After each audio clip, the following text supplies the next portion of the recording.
Good morning, everyone. So, we are on the last topic of our chapter 2 of history nationalism in India.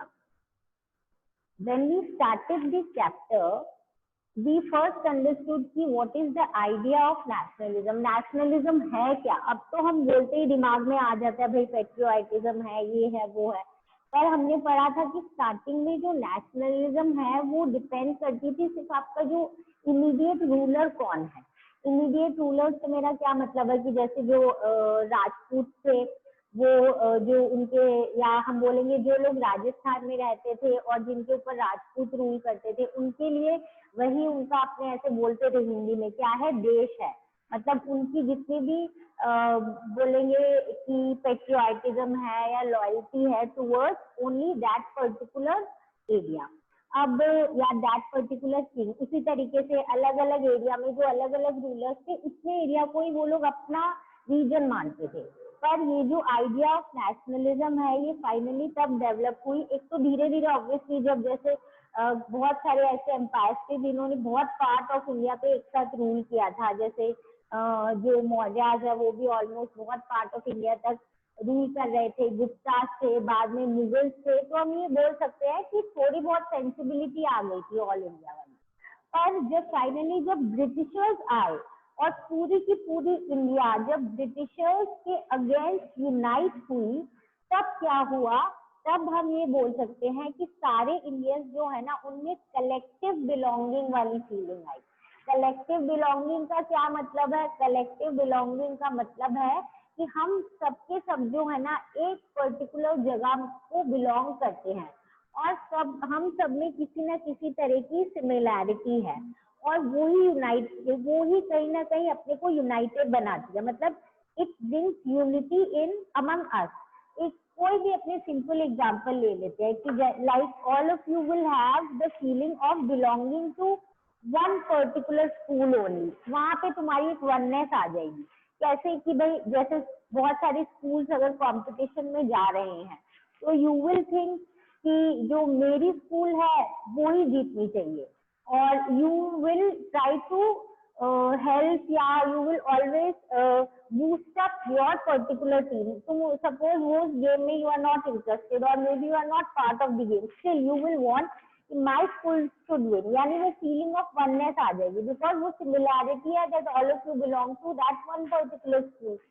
वैसे ही ये जो feeling of belongingness है या feeling कि हम लोग सब एक पर्टिकुलर एरिया को बिलोंग करते हैं, हमारा पास्ट सेम है, हमारा कल्चर कहीं ना कहीं सेम है, हमारी जो प्रोटेस्ट है, फाइट्स है, वो सारी सेम, और हम लोग सारे के सारे क्या इंडिया का ही पार्ट है. तो जब हम सारे के सारे इंडिया का पार्ट है तो अपने अंदर वो feeling of unity, feeling of belongingness, feeling of being one, ये सारी आ जाती हैं.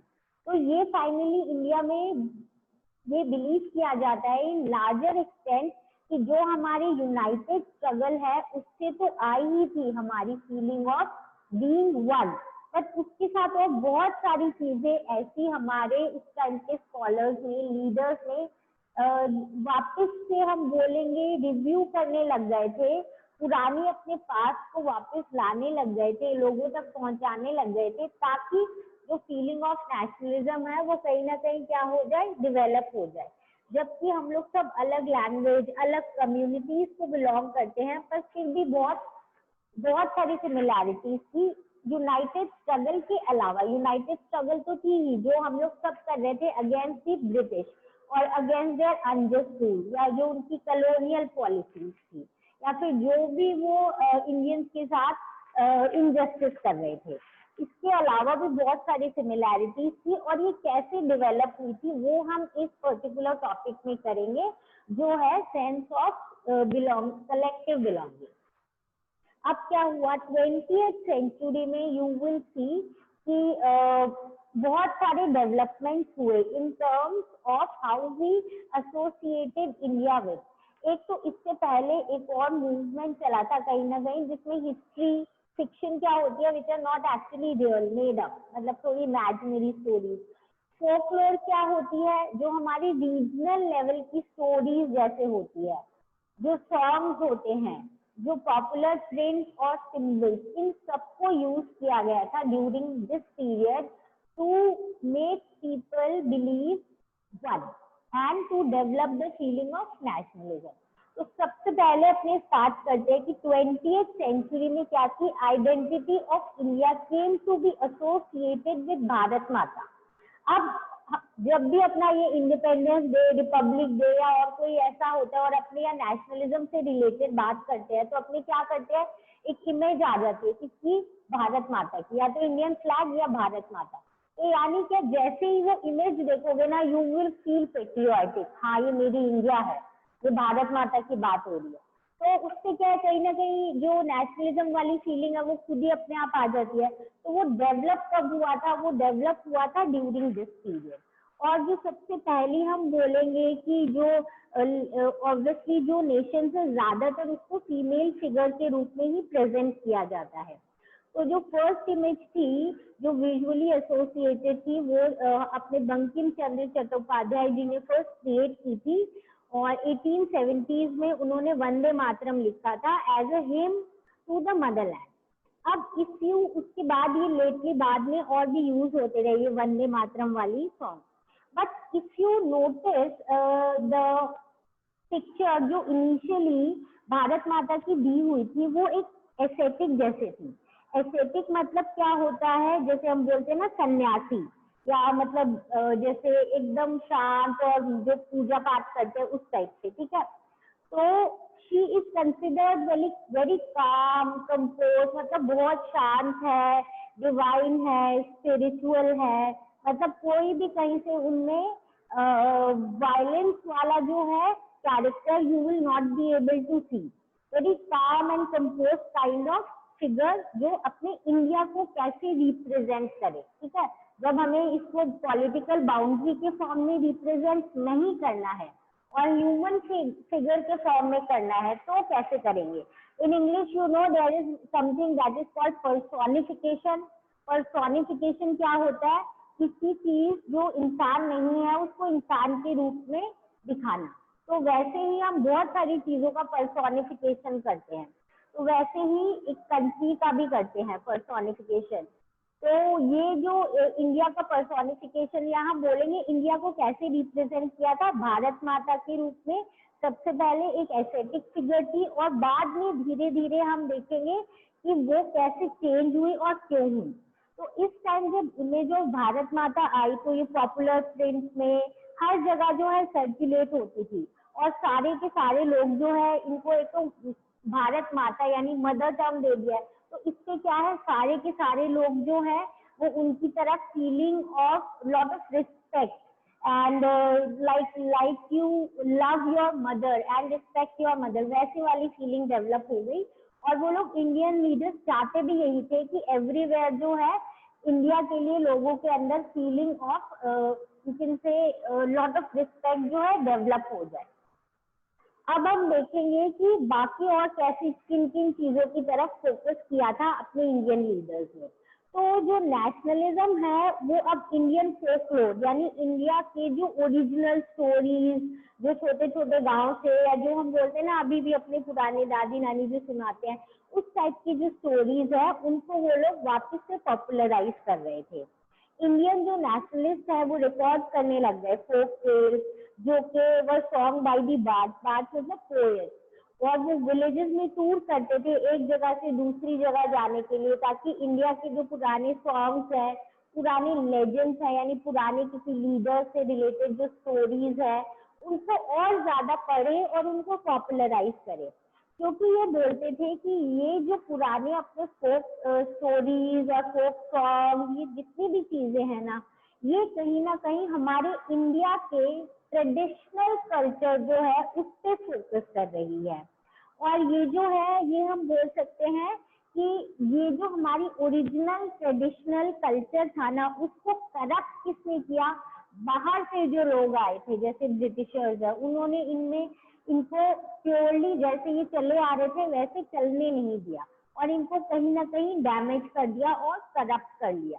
तो इसीलिए इन्होंने ये बोला कि बहुत ज्यादा जरूरी है अपने लिए कि हम अपने फोक ट्रेडिशन जो है उसको क्या करें, कंटिन्यू करें, उसको पहले तो प्रिजर्व करें और लोगों तक बताएं, और जिससे क्या होगा, अपनी एक नेशन की आइडेंटिटी डेवलप होगी और अपने अंदर क्या आएगा, feeling of being one, feeling of pride in our past, जो बहुत जरूरी है अपने बारे में, अपनी कंट्री के बारे में अच्छा सोचना। बंगाल में रविंद्रनाथ टैगोर जो है वो भी बैलेट्स क्या होता है, बैलेट्स होते हैं stories in the form of poem. तो ये होने के बाद इन्होंने क्या किया, बैलेट्स, नर्सरी राइम्स, मिथ, जो भी इंडिया के पुराने जमाने से चले आ रहे हम बोलेंगे कल्चरल चीजें हैं, उनको वो लोग वापस से रिवाइव करना चाह रहे थे in every part of India, not only in one specific part. Now जो हमारा national movement है, जैसे मैं बोलूँ every area, not only north या south, east, west, everywhere. तो मद्रास में we have one person known as नटेशा Shastri. इन्होंने 4 वॉल्यूम बुक बनाई थी जिसमें फोक टेल्स थी तमिल में, जिसका नाम दिया था इन्होंने फोकलोर ऑफ सदर्न इंडिया। ये बिलीव करते थे कि जो फोकलोर है it was the national literature, ये एक नेशनल लिटरेचर है, ये ट्रस्टवर्दी है, इस पे विश्वास करना चाहिए क्योंकि ये हमारे इंडिया के जो रियल थॉट्स और रियल कैरेक्टरिस्टिक्स है उसको अपने सामने लाते हैं। तो जब ये रियल थॉट्स और रियल कैरेक्टरिस्टिक्स लाते हैं, इसका मतलब ये हमें अपनी ट्रू इंडिया के बारे में बताते हैं और हमें इन पे बिलीव करना चाहिए और इनकी बहुत ज्यादा क्या करनी चाहिए, रिस्पेक्ट करनी चाहिए। अब ये तो हो गया। अब हम जैसे मैंने बोला था कि with time what is happening, certain you can say changes were coming in the icons and the symbols that the leaders are using for unifying people and unifying India. तो इसके लिए क्या जरूरी था कि they really wanted कि कुछ ऐसा होना चाहिए जो हमें इंस्पायर कर रहा हो और हमारा जो फीलिंग ऑफ नेशनलिज्म है उसको डेवलप कर रहा हो। अब ड्यूरिंग द स्वदेशी मूवमेंट हम देखेंगे एक और नई चीज जो डेवलपमेंट हुई वो थी फ्लैग ऑफ इंडिया। मतलब कुछ ना कुछ ऐसा जरूर होना चाहिए जो रिप्रेजेंट कर रहा है फ्लैग ऑफ इंडिया को। फ्लैग ऑफ इंडिया बहुत जरूरी क्यों है, क्योंकि जैसे ब्रिटिशर्स का एक फ्लैग है जो एक कंट्री को रिप्रेजेंट करता है, तो उसी तरीके से हम ये बोल सकते हैं कि इन्होंने क्या किया था, इन्होंने भी फ्लैग को स्टार्ट किया था डिजाइनिंग। तो स्वदेशी मूवमेंट जब बंगाल में शुरू हुआ था तो सबसे पहले जो ट्राई कलर फ्लैग था उसके कलर थे रेड, ग्रीन और येलो। उसके बाद इसमें थे 8 लोटस जो रिप्रेजेंट करते थे ब्रिटिश जो 8 प्रोविंसेस है इंडिया में उनको। इसके अलावा इसमें एक क्रेसेंट शेप का मून भी था जो रिप्रेजेंट कर रहा था हिंदूज और मुस्लिम दोनों को। इसके बाद क्या हुआ कि 1921 में गांधी जी ने डिजाइन किया स्वराज फ्लैग। इसमें भी ट्राई कलर थे पर इसमें कलर्स जो है वो थे रेड, ग्रीन और व्हाइट, और एक स्पिनिंग व्हील था। स्पिनिंग व्हील टू शो कि इंडिया वाले जो हैं कहीं ना कहीं सेल्फ सफिशिएंट बनना चाहते हैं, सेल्फ हेल्प की तरफ बिलीव करते हैं, क्योंकि उस समय गांधी जी ने ये प्रमोट किया था production of khadi and you prepare it yourself. तो उसको ही उन्होंने क्या किया, कंसिडर कर लिया as an important part of the flag. और उसके बाद ये जब भी जो इंडिया के प्रोटेस्टर्स प्रोटेस्ट करते थे तो हमेशा ये फ्लैग लेके हाथों में करते थे to represent that we are fighting for our India, one united India, जिसके लिए हम लोग प्रोटेस्ट कर रहे हैं। अब इतना होने के बाद one more very very important thing that was done by the Indian leaders to create the feeling of oneness, and इससे ज्यादा हम ये बोल सकते हैं create the feeling of pride in our history in being Indian। ये कैसे किया था इन्होंने? अब इन्होंने क्या किया कि इन्होंने हिस्ट्री को रीइंटरप्रेट किया। You may be knowing till now also, बहुत जगह यही बिलीव है कि जब भी इंडिया की बात आती है ना तो लोग ऐसे सोचते हैं कि एक बैकवर्ड कंट्री है, और यहाँ तक कि ऐसे टर्म्स भी यूज करते थे कि India is a country of snake charmers, मतलब जहाँ पे बस ये सांप और ये सब होते हैं, लोग सांप को लेके घूमते हैं, टोटली वो मतलब ये कहीं ना कहीं जो है डेवलप्ड लोग नहीं है, दीज काइंड ऑफ थिंग। तो जब ब्रिटिश इंडिया में आए ना, तो उन्होंने सबसे पहले तो इंडियंस के थॉट प्रोसेस में ये क्रिएट कर दिया कि आप लोग है ना केपेबल ही नहीं हो खुद को रूल करने के लिए, आप लोग डेवलप भी नहीं हो। हम लोग आए हैं इंडिया में आपको सिविलाइज करने, क्योंकि आप खुद उस चीज के केपेबल ही नहीं हो। तो उन लोगों ने कहीं ना कहीं इंडियंस के अंदर क्या क्रिएट कर दिया था, इंफीरियरिटी कॉम्प्लेक्स, कि है ना आप लोग इंफीरियर हो, that is why we are able to rule over you. अब ये जब फीलिंग आ जाती है ना कि बीइंग इंफीरियर या किसी से कम होना, तो हम लोग खुद ही धीरे धीरे लो हो जाते हैं।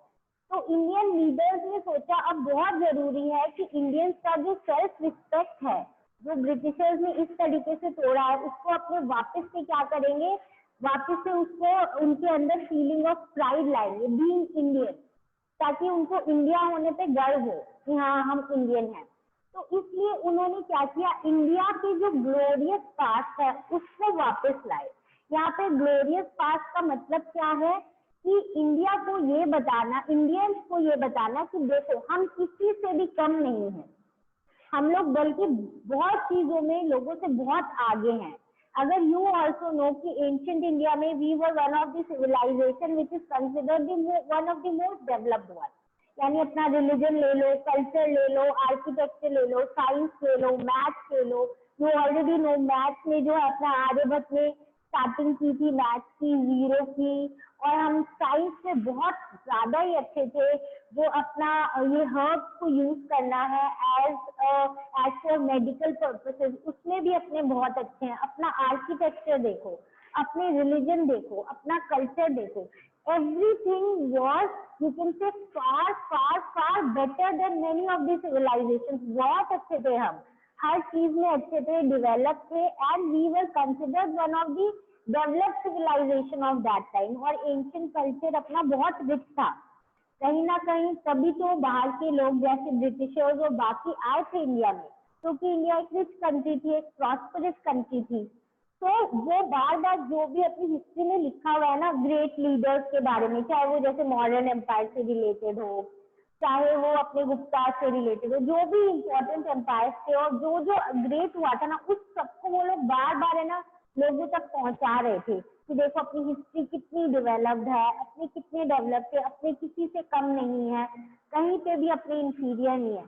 तो अब जब ये फीलिंग आने लग गई इंडियंस के अंदर, तो उनको लगा कि हाँ we are also no less than anyone, and we nobody can tell us that you are inferior, we are capable of ruling ourselves, and we are no less than anyone in anything।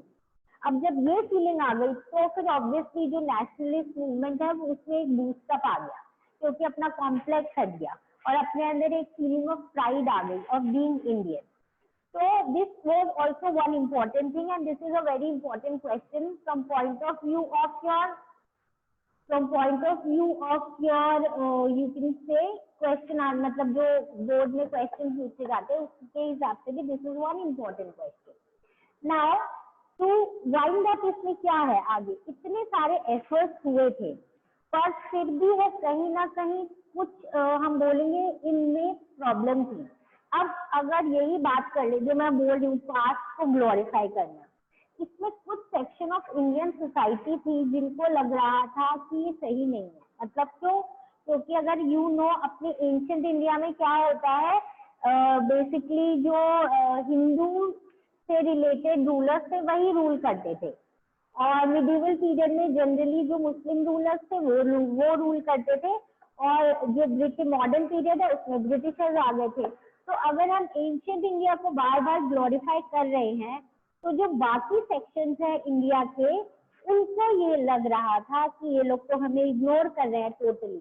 मतलब अब बार बार अगर हिंदू वालों, मतलब ancient India की बात कर रहे थे स्पेसिफिकली, पर उससे मुस्लिम्स को और काफी बहुत सारे सेक्शंस को ये लग रहा था कि भाई हमारे बारे में तो बात ही नहीं कर रहे हैं, ये सिर्फ अपने मतलब बेसिकली एक ही टाइम पीरियड के बारे में बात कर रहे हैं। तो इसमें भी थोड़े बहुत इधर उधर ड्रॉबैक थे। अब इसमें अगर हम देखें इस मूवमेंट के लिए, हम ये बोल सकते हैं कि बहुत कुछ हमने इस चैप्टर में जितना भी देखा है, चाहे सत्याग्रह हो, फिर रोलेक्स से रिलेटेड प्रोटेस्ट हो, फिर नॉन कोऑपरेशन हो, चाहे सिविल डिसोबीडियंस मूवमेंट हो, इतना होने के बाद भी हम ये बोलेंगे कि कुछ कुछ कहीं थोड़ी बहुत कमी तो थी किस चीज में, अपने मूवमेंट्स में। क्यों, हमने देखा है कहीं पे ग्रुप पार्ट नहीं ले रहा है, कहीं पे दूसरा ग्रुप पार्ट नहीं ले रहा है, कहीं पे लोग स्वराज का अपना ही मतलब ले रहे हैं। पर चाहे जो भी हो, whatever it be, people somehow now started to understand what is mass movement, and somewhat Gandhi ji and Congress, or you can say under the leadership of Gandhi ji, Congress ने फुल ट्राई किया कि हम national unity की तरफ move करें, ताकि हम all over India वाला नेशनल मूवमेंट जो है उसको हम कैरी कर सके। Every class and every group did not participate in every movement, but somewhere or in some way they somehow played their part. चाहे वो अपने एस्पिरेशंस के लिए हो, चाहे अपने एक्सपेक्टेशंस के लिए, अपने हिसाब से हो, जो इंटरप्रेट किया, जो उनके परसेप्शन है उस हिसाब से। पर जो भी हो, एटलीस्ट एक अपने मास मूवमेंट में सब लोग पार्ट बने, और धीरे धीरे कहीं ना कहीं ये जो फीलिंग है of being one and being belonging to one particular country and fighting for nationalism, all these kind of things finally हम बोलेंगे develop. And to wind up हम बस इतना ही बोल सकते हैं कि चाहे जो भी हो, एक कॉमन चीज जो हमारे सब में ये थी वो की फीलिंग ऑफ नेशनलिज्म डेवलप हो गई थी। हम अपने इनर कॉन्फ्लिक्ट को थोड़ा बहुत भूल के, डिसयूनिटी को हटा के एक यूनिटी की तरफ मूव कर रहे थे। अलग अलग तरीके से ही हम कोशिश कर रहे थे कि हम जैसे भी पार्ट बन सके इस नेशनल मूवमेंट का, हम बन रहे थे। और कॉमन एनिमी कौन था अपना, कॉलोनियल रूल। यानी फाइनली जो ब्रिटिशर्स है वो कहीं ना कहीं उनके खिलाफ लड़ने के लिए अपने जो है सारे के सारे एक साथ हो गए थे। यानी जब कॉमन एनिमी है अपने पास, तो सारे every section, each and every section of India, whether they belong to the poor और रिच सेक्शन या कास्ट वाइज भी अलग हो, जो भी हो, सारे फाइनली एक साथ आ गए to fight against one colonial enemy, and that was British. And this is why we were finally able to achieve our independence. Now, though the chapter is done here, just let us talk about one or two more important things. Quit India movement, which is considered one more very, very basic, you can say very, very important movement, which was started in 1942, जिसमें गांधी जी ने बोल दिया था अब do or die, यानी करो या मरो। He was not saying कि भाई मारो, he was saying कि अब हम इंडिपेंडेंस के लिए लड़ेंगे, लड़ते रहेंगे जब तक हमें इंडिपेंडेंस नहीं मिलेगा। और वो करते टाइम अगर शहीद हो गए then also not a problem, but we will fight for the independence now whatever it may be. क्योंकि उनको पता चल गया था कि ब्रिटिशर्स जो हैं वो इंडिया को फुल इंडिपेंडेंस देने के एकदम भी कहीं से भी उन्होंने कोई इंडिकेशन नहीं दिया था। एंड इंडियंस वांटेड कि now we want to rule ourselves and we want to be freed from the British rule. Or finally we got our independence in 1947, as all of you know. And now you must realize कि जो अपने पास अभी independence है वो कितने long struggle के बाद अपने को मिली है. How the people actually fought and in different phases that finally got us this independence. So with this, we complete our chapter. I suppose everything is clear. Now we'll meet in our next class with some new topics.